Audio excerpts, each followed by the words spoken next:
in the world of Airbnb and short-term rentals, it's been a freaking insane week.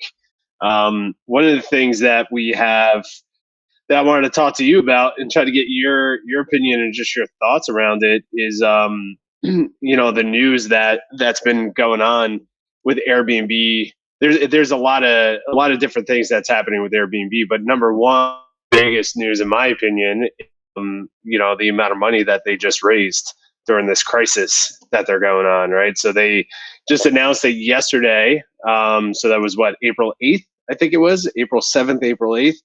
Airbnb closed $1 billion in funding to their company through Silver Lake, and Sixth Street Partners, who those companies also invested $1 billion into Twitter not too long ago, which is so these obviously big time players. But yeah, they raised $1 billion of equity and debt for their company. So obviously crazy times, right? Like their company, this is the first time that Airbnb's got affected this bad as a company itself. And even in this crisis, they figured out how to raise $1 billion. I'm unclear on what they're using that money for, if it's just cash that they're sitting on. But yeah, I mean, what are your thoughts on that? What are your thoughts on Airbnb raising that money right now? Well, there's a couple of things that are interesting, right? So Airbnb pre-crisis was valued at $31 billion. I think that was the valuation that was attached to their most recent raise. Yeah. According to Skift, and Skift is usually pretty well informed, the current valuation based on this $1 billion that they just raised is $18 billion. So it went down by about 40%, their valuation. Oh, wow. And so that's one thing that's interesting to note. The second thing that's interesting to note is that apparently Airbnb pays a 10% interest rate plus the LIBOR rate. And so the LIBOR rate, for those who don't know what that is, that's the interest rate from that's being charged. I believe it's on European overnight lending between banks. It's basically, I think it's zero right now. So it doesn't add anything to the. I don't think it add much to that 10%. It might actually be negative even. I have to look it up, but you can Google this if this is something that you're interested in. LIBOR interest rates. So that's interesting because that rate can change. So I don't know exactly how that's going to factor into it, but 10% seems to me like a pretty decent, pretty high interest rate. Plus, I think they get some sort of terms on that as well, where they can get some equity out of the deal as well. But I didn't see any details on that exactly. So yeah, 10% is quite a bit. That's a lot. And I'm curious if that, because it is a mix of debt and equity, right? So I'm curious how much they're actually spending that 10% on. What's the amount that they're actually, is it 10% on $1 billion? Because that's a lot of freaking money. Well, it's 10% on 1 billion, right? So I don't see any details about how much, if they're giving them any equity, but I think they probably are. But those details I don't see. But what I do see is that in the same article in Skift, they talk about the revenue. Airbnb's revenue is projected to fall 54% this year to around $2.2 billion. And Chesky had already told employees that he expects to chop 800 millions from the company's marketing spent in 2020. Another thing that's interesting is that in 2019, Airbnb didn't make a profit because they spent so much money on marketing. And so my take on this whole raise is I think that obviously they're not making money right now. But they got a giant overhead, right? They got a lot of employees, they have a lot of expenses, and so I think they're probably getting a little nervous. They want to make sure that they have enough cash to sit out this storm, and I think that's why they raised all that money. Yeah. I mean, they needed to do something. What I found really interesting is the timing of the raise and how fast it went through. So obviously they haven't They haven't released too much details about the actual raise, but they put this together during the toughest time of their company. Obviously, the drop in valuation is very attractive for investors because they know that this is a short term play, right? Like it's a short term disruption to Airbnb's valuation. Plus, going into the next topic that I wanted to talk about is their new shifts, their new pivots in their company.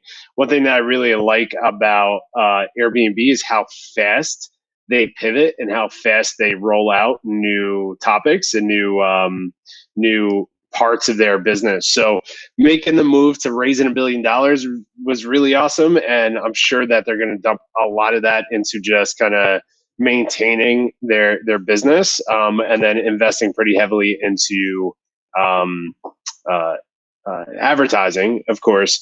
But then two is their new pivots, right? And I was talking to a hotel owner yesterday. He was asking me questions like, "Hey, what do you think that Airbnb's where do you think they're heading? What are they going to start tapping into?" And I said, I'm like, in my opinion, I think that they're going to try to take over the long term rental uh, sector. Like creating what they created for short term rentals, for long term rentals and medium term rentals. And they just released yesterday that they're making three new pivots within their company, which is pretty freaking awesome. One is that they are now entering the long term stays. So they were saying that 80% of hosts right now are taking long term stays, which is pretty cool. And the amount of long term or medium term stays are up 50% currently right now on their platform. So they're releasing three new features on Airbnb. If you go to Airbnb.com and you can check it out, they're releasing long-term stays. So you could just click in there and see what's available for long-term stays. Two is online experiences. Which I thought was really interesting, and no one's really been talking about that. They switched from regular experiences, to now online experiences. And I'm assuming they're just now a platform streaming events or whatever that looks like. And then three is the frontline stays, right? So targeting medical experts that are in need of home. So really interesting. Now Airbnb is entering into long-term and medium-term stays. I'm curious what you think that's going to have, what type of impact that's going to have on Airbnb, and then what kind of opportunities that's going to open up for a lot of people. Yeah, well, it's interesting because I obviously I've traveled a lot. I've pretty much been nomadic for 8 years in the last decade. And one Mm-hmm. challenge that I always had was, how do I find a place to stay for like 2 or 3 months? All right. So if you go on Airbnb and you book a place on Airbnb for 2 or 3 months, usually you end up paying quite a lot of money because hosts can make a lot of money short term, right? So I always find it a challenge to find a good place to stay for like a midterm stay, and Yeah. there wasn't really like a platform for that, right? It was either you book a short stay, but then you book it for 2 months, or you go on the local websites, right? You go on the Greg's lists, or the whatever local sites that countries and cities have for long term rentals, or for subleases and stuff like that. But that takes a bit of time, um, if if you want to get a 2 month lease and you want to find it through those sites, then you're gonna spend like a week or two just kind of researching, reaching out to people, and it's complicated. So I always opted to go on Airbnb and just try and negotiate a discount, but then I would always end up paying like at least 50% more than what a long term rental would be. So I think it'd be really cool for the remote community, for the digital nomads. I think it'd be really cool if they're successful in getting a lot of inventory on their platform for medium to long term rents, because that, for travelers, that's just going to make it so much easier to find places to stay for a bit longer than like a week or two. Yeah. Yeah. I don't know. You know me, the way that my brain works, I always look at the bigger picture and try to see where is the biggest opportunity with this. And for a very long time, corporate rentals, travel nurses, medium term stays. There's real no main platform for that stuff. And I had a feeling Airbnb was going to make a move into long term stays and really just regular housing. Essentially, you go to Airbnb for all your housing needs. And watching them tap into this, I see a major opportunity, especially for urban operators right now that are, we talked to some of our legends and most of them are running at 10 to 20% occupancy in most cities. And, it's crazy, crazy times. But what they have is beautiful turnkey properties, and all of them are open for medium to long term stays, but there's no real main platform for it. So, seeing, there's a lot of questions I have. Is Airbnb going to be charging the same amount of rates? How are they going to actually be pricing these? Because, pricing a long term rental versus short term rental, those numbers are massively different. So I'm really curious how they're going to roll out new pricing and calendars for these long term stays. And is it going to be profitable for a lot of these hosts? I see this being a great opportunity for people who own properties, um, as far as owning the equity, real estate investors, landlords, being able to, especially if you're the type of landlord that buys, renovates, and rents their properties, being able to invest money into furniture and getting it fully furnished and then putting it up on Airbnb for furnished long-term rentals. To me, I think that's such a massive play. I'm just curious how it's going to affect the urban master lease operators. Are they actually going to be able to make money, or is it just a band-aid over a bullet hole right now? And then two, I'm really curious how this is going to affect the co-host and management industry, right? Because now what we're doing is we're taking our properties. Co-hosts in most parts of the country don't necessarily, depending on the state and the city, don't necessarily need a property management license to run short-term rentals as of right now, because it's 29 days or less. But the moment that you're managing somebody else's property and you put it up on Airbnb and someone rents it for 90 days or rents it for 120 days, now are you entering into a new legal description of your business model and having to be licensed and go down that process, which is a whole new business. So I don't know. I just, I've been saying this for a long time. The last few weeks that we've been going through this coronavirus thing is like, this is, I don't think, what we know is normal is we're not going to see that ever again. I think we're entering into brand new times when it comes to short-term rentals, long-term rentals, who's in business, who's actually making money, all of that. So I know that was a long response to it, but I just see this new, I see Airbnb, if they can figure out how to continue to stay innovative and keep their cash right. I see them really disrupting a lot of real estate factors right now. So long term, short term, medium term, and now entering into online experiences. I don't know, man. It's kind of, I know there's a lot of people are pretty sour about Airbnb, the company, right now, but just putting that emotion aside and looking at the opportunity that they're creating right now, it's kind of crazy. It's kind of crazy to see it. Yeah, for sure. And I mean, anybody who hasn't looked at the Airbnb website for a few days, go and look at the website because it looks completely different from what it used to look like. Right? I mean, right now, if you go to the landing page, you'll see you have four options: places to stay. So that's the old part, so to speak. Monthly stays, experiences, and then online experiences. Right? And I Hmm. mean, definitely the online experiences is something that's really interesting. But what it tells me as well is that well, there's a couple things. Number one, Airbnb is really good at innovating and making moves quickly, adapting quickly, Yeah. as you mentioned.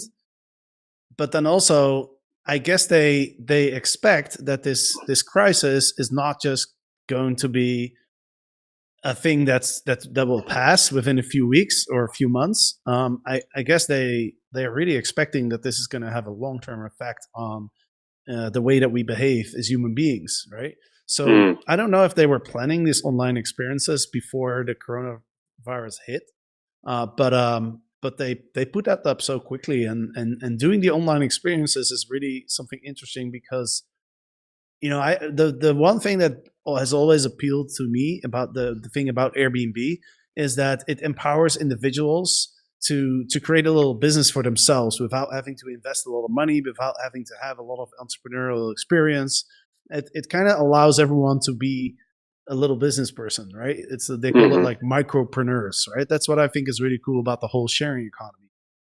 But the cool thing was, initially it was like, okay, you need to have a space to do Airbnb, right? You need to have a home, or even rent. Even if you rent a room, you can do it. But now, and then experiences came, and then it was like, well, you don't even need to have a house to do an experience. You just need to create an activity. And now with online experiences, is you don't even need to get off your couch to to be part of Airbnb, right? You could Yeah. literally create anything online. And I'm looking at some of the experiences that I see right now. It's like a wine class, an online wine class. That's pretty cool, to do an online wine class, right? You just buy some wine, and you have somebody teach you how to taste it, and stuff like that. Yep. Baking experience, secrets of magic. I could just see how you get with your roommates or your partner, your family, and you say, hey, instead of watching a movie, why don't we do a cooking class online, an online cooking class tonight, right? I could see how that could be really interesting. So yeah, so that's what I'm thinking. Yeah, and it's who asked this question? So I think it's Josie just asked, who will be responsible for the long-term agreements, Airbnb or host? So now this is so one. I love the online experiences. I think obviously that's going to be the future of. I don't know. I just think right now everyone's online. Everyone's looking for an experience. I think that's incredible. I'm already thinking of like some events that we could put on online, educational events through Airbnb. But going back to the long term stays, the monthly stays, looking at that, like that to me, that's such a massive play for them to be able to start tapping into that real estate, essentially that real estate, right? Being able to take over medium to long term stays on their platform. And then it's questions like this. So thank you, Josie, for asking.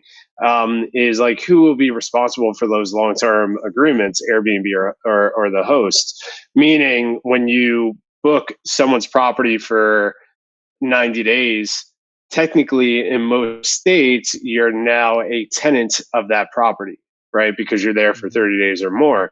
So when you're agreeing, are you agreeing to being a guest? Are you being agreeing to be a tenant? There's any eviction challenges? Is Airbnb going to get involved? So there's a lot of different questions that come along with this that I think Airbnb, I don't know if they're covering all of that yet. But as far as the host, I think we all got to be aware of that. Of instead of just booking it on Airbnb and just allowing somebody to book for 90 days without really going through a checklist of how to protect yourself. Meaning, don't just rely on Airbnb. We have to go through our own process to kind of kind of be safe during these times, so I don't know. I just think it's going to be an interesting play for Airbnb, tapping into the monthly stays, tapping into the online experiences, and then of course supporting the frontline stays as well. So it's going to be interesting.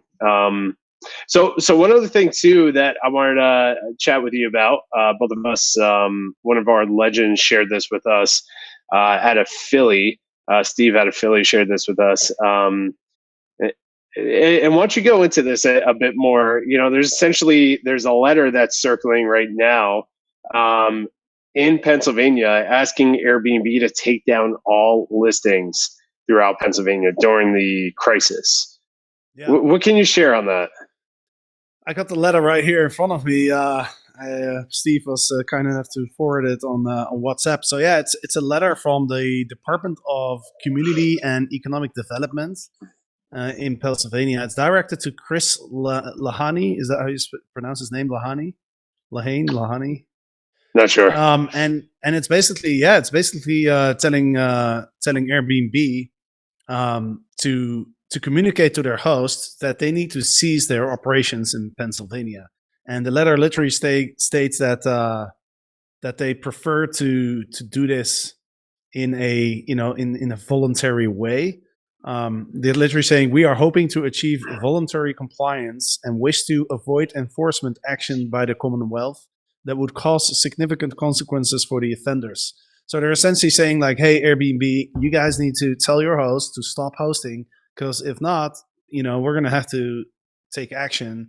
We're gonna have to take legal actions against these people, and that's obviously that's not their preferred way of doing it. So yeah, that's in Pennsylvania. I think now that letter came out, I wouldn't be surprised if more states will follow that example. I'm surprised Pennsylvania did that, man. Like I expect that from a California, a New Jersey, or New York. But Pennsylvania, yeah, Pennsylvania is usually very conservative when it comes to that stuff. So to see that come out of PA is kind of crazy. But what does that mean? They're expecting hosts to completely stop hosting 100%, stop advertising, or else they're going to send out tens of thousands of fines around the state to get people to not host anymore. That seems nuts to me, and a bit crazy and forceful. And I'm curious to see how Airbnb is going to take that one on. How do you see that really Yeah. affecting the industry? Well, I'm also curious to see what Airbnb's response is going to be. But also, there's a lot of people that need a place to stay right now, right? We talked about travel nurses, we talked about medical professionals, people that are stranded, people that want to isolate themselves, and so I think it's kind of strange to just shut down everything because where are the medical professionals going to stay? How are they going to find accommodation if they can't use Airbnb? Like if people are not allowed to rent out their places, where are those people going to stay? Yeah, and that's something Margie just commented on the live here. Says that this makes me so mad. So many of us are using our units to help our local communities, and I mean, Margie, I mean that's 100% accurate. There's so many people. Even Steve, who sent us that letter, who's in Philly right now, is opening up all of it. I talked to him the other day. He's opening up all of his units for the local hospitals to support them, and he's actually donating a lot of his units to them as well, or giving it to them at his break even, still booking them through Airbnb. So I'm curious to see like those. Obviously, that's a I would say in the government's eyes, they're looking at this as like, oh, we need to shut this down, just like we're shutting down hotels, right, to kind of prevent the spread. But I don't think they 100% necessarily understand how hosts are pivoting right now to supply or support their communities. Yeah, I mean, it doesn't really make a lot of sense to me because people are. I mean, I get the idea. I get that people shouldn't be traveling if they don't need to right now. But essentially, what you're doing is you're taking all these resources away from the world. There's all these empty spaces. If people are no longer allowed to rent out their places, there's going to be all these empty spaces. I mean, I don't know how that helps us because isn't it better to spread people out over all the homes that we have than to shut those Yeah. down and have everybody's because people are going to stay somewhere. We're not going to sleep on the street, right? So if I can't book a place, then I'm going to stay with somebody, right? I'm going to stay with family or friends, etc. So I don't see how that helps the world to close off part of our living spaces. No, it's crazy, man. And another thing too that's coming up, I read the other day, is that uh, house invasions are up throughout the country, throughout the U.S. Nearly 60% since quarantine or stay at home has been enforced, and a lot of these are coming into vacant homes. So they think about it. It's like these hosts that there's thousands of vacant properties right now in each city that are packed full of belongings and everything else. And these properties, unfortunately, these people understand that these things are empty. So there's a lot of home invasions right now happening throughout the country, especially Seattle. It's up like 75%, which is kind of crazy. Um, So it just makes me think. I'm like, what is the motivation behind this, and what are we doing? How can we fight and support that? So I think what's important about talking about this is like we should know that this is where governments are kind of leading. We have no clue how long these quarantines are going to last, but we have to focus on, as a community, coming together with solutions and then communicating that back to the decision makers at our local governments, and I think how we do that, there's a couple of different ways of doing it. Rent responsibly is a big supporter behind this, so I love their initiative. But yeah, as a collective, we have to come together and figure out, it's like, how do we use our units in a way to actually supply and support this crisis that's happening, and support the people that are in need due to this crisis, and then also protect our properties when they are sitting empty and things are a bit kind of crazy in the world right now. Yeah, no, for sure, man. I think a lot of governments and authorities are not aware of what's actually going on. They don't know that Airbnb hosts are providing their homes to medical professionals, like you said, even for free or at cost.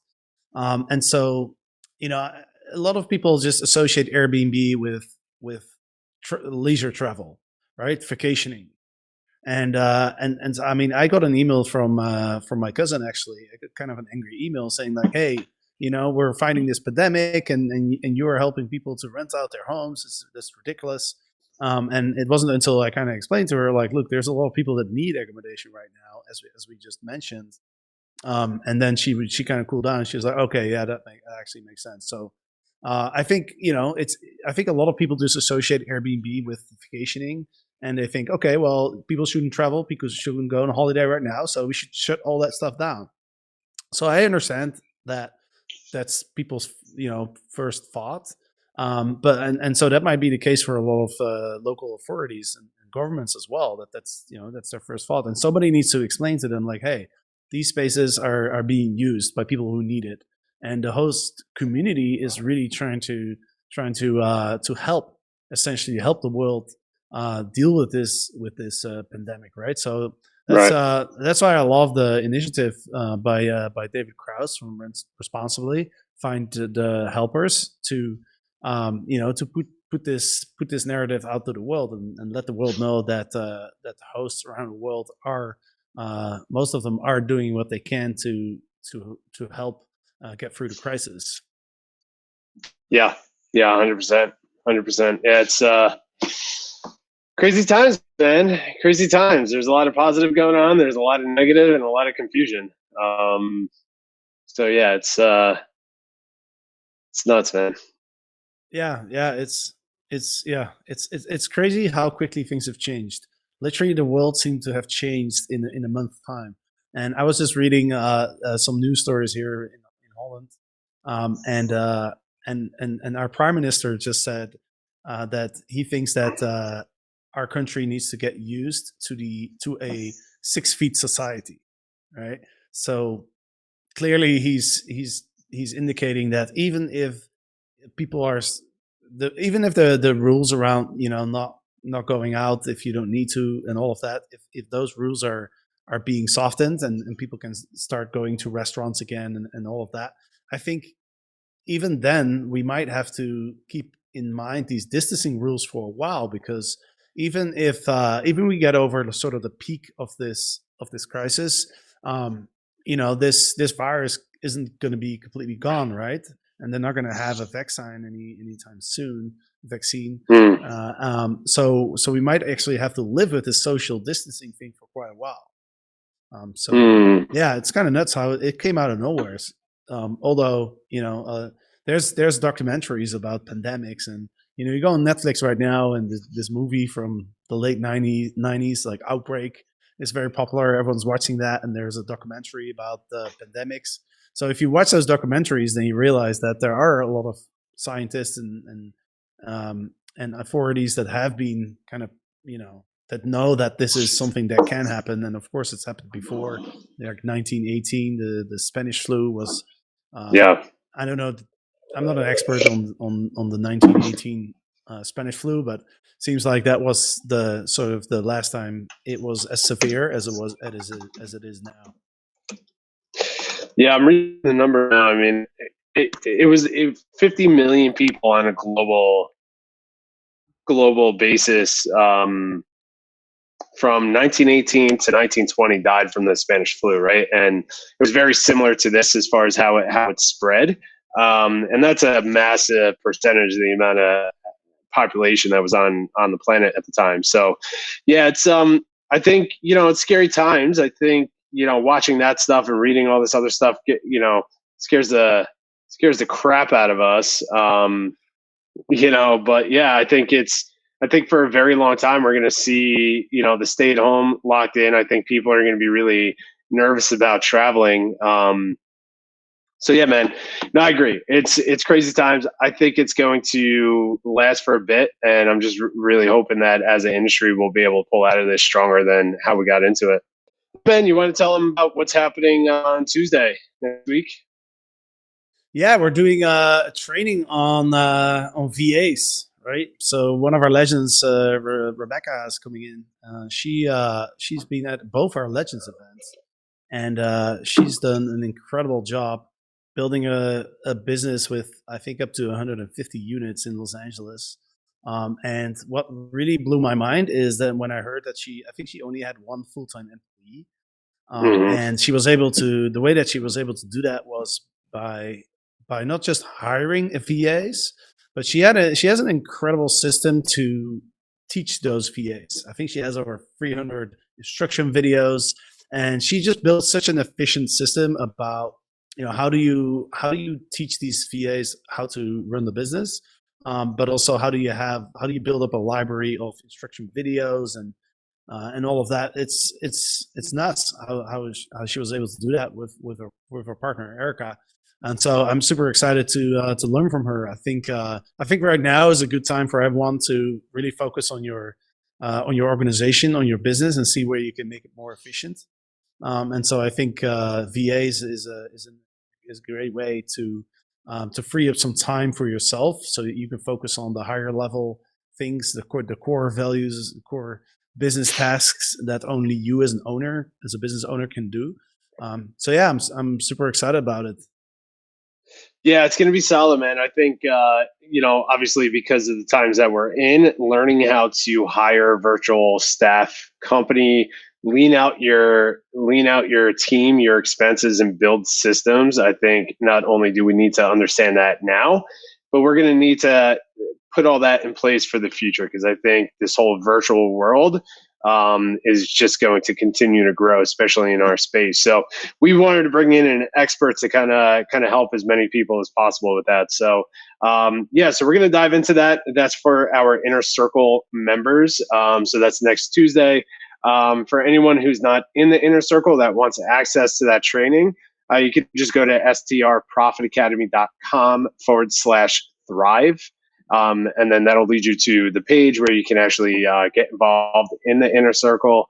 But yeah, we had Anton on this week. We have Erica on next week. And then the following week, we're having Mark Simpson on to teach us how to build out direct booking websites and how to actually drive traffic to your direct booking website away from all the big OTAs. So the inner circle trainings are going to be killer this week, and then we'll do our best to kind of drip out some tips from that into the Profit Club and our other channels. So, but yeah, that's coming up. Thanks again for having me on the podcast, man. This was awesome. I think we're getting in the rhythm for everyone who's listening. Is that these Thursday podcasts are really just like a Joe Rogan style podcast, if you will, just kind of talking about a few topics, seeing where the conversation goes, seeing what we can bring to the audience, and then we stream it live inside the Profit Club so we can interact with some people live. So yeah, super excited about it. And until next time,